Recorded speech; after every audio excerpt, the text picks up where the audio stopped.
Busy here at the Rosemont Convention Center, looking for new package decorating ideas, as well as whether or not there's a trend to paper labels to match the trend to switching from plastic to paper for other packages. So stay tuned.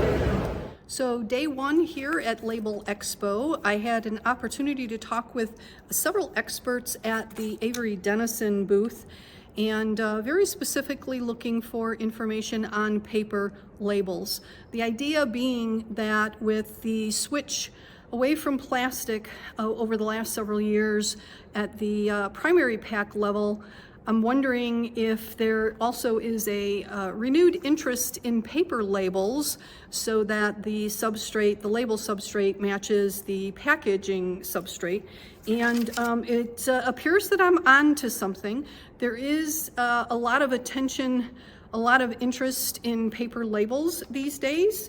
And one of the things that we've been seeing is a renewed interest because of legislation, sustainability legislation, specifically extended producer responsibility laws, as well as Cal Recycles and the recycled content laws that are coming as well. So even though that's going to be state by state, there's a lot of attention on the Cal Recycles, which is going to be finalizing their rules and regulations January 1st, 2025. So it'll be interesting to see if there are some brands who are going to get on top of this, or if they're going to wait until after the rules are in place. Also, we're seeing a little bit of an impact from the U.S. Plastic Pact, from the problematic materials list, which Avery Dennison says that they are monitoring all the time and making sure that they are creating the products that will fit for the future. And there is some movement here with recycled content, specifically on the paper label side of things. It seems that the interest from the brand owner perspective is anywhere from like 15% all the way up to 100%. But I'm told that the sweet spot is around 30%. And the reason why that's a sweet spot is it's pretty close to the minimum. 25 to 30%, I believe, is the minimum for Cal Recycles, but it also is about the maximum you can go before you start changing the look of the label, the image for the brand. So there's that going on. One of the things that I'm a little bit concerned about from a recycled content point of view is that from a legislation point of view, they're focusing on post-consumer content. And I understand the reasons behind that. You need to have a full cycle there of using the material that's collected.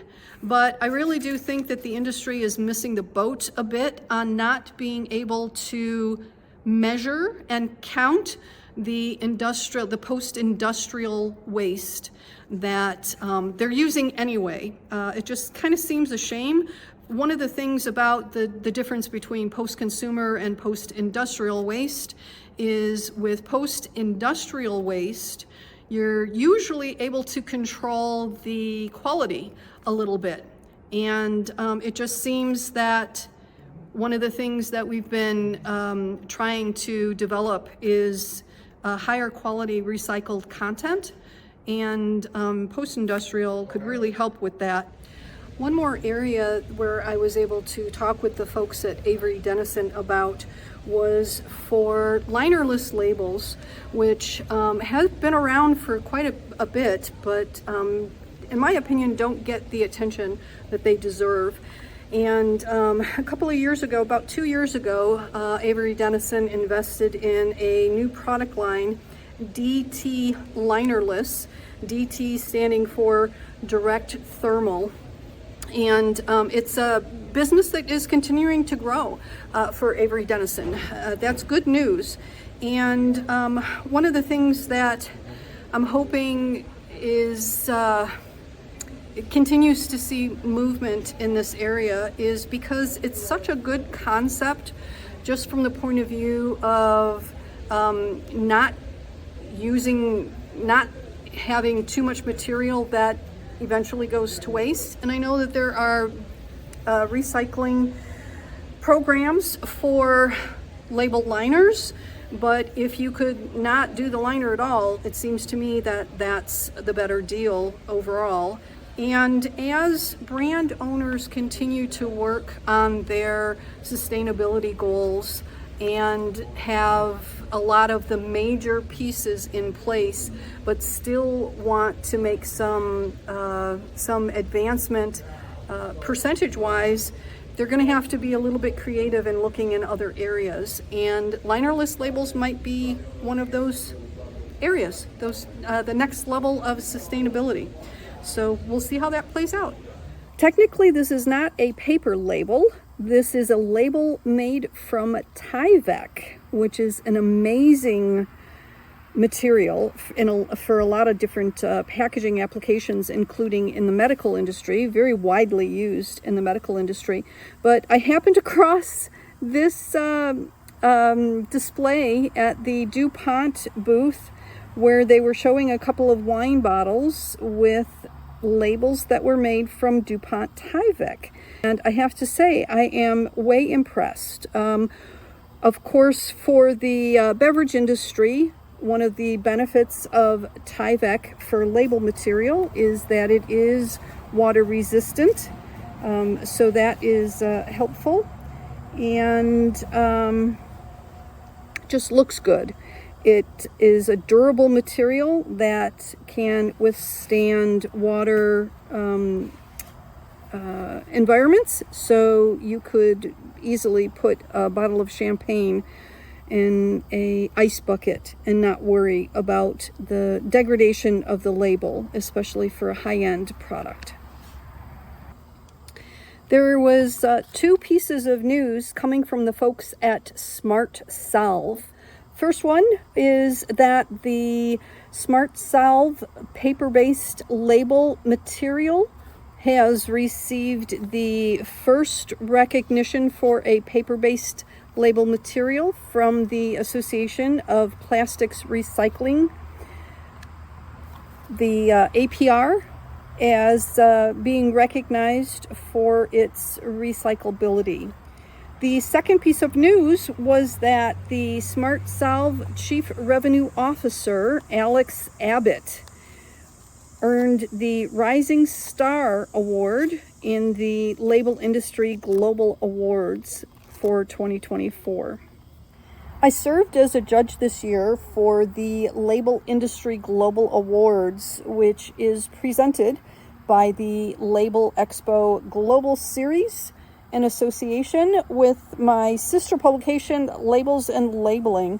I say sister publication because both Labels and Labeling and Packaging Digest are owned by Informa, our parent company. It was a wonderful evening in Rosemont, Illinois for the awards presentation. Very well done, great music, good food. I'm happy to announce some of the winners here. We already knew Ferdy Roosh, the fourth, earned the R. Stanton Avery Special Recognition Award, and Paul Teachout was the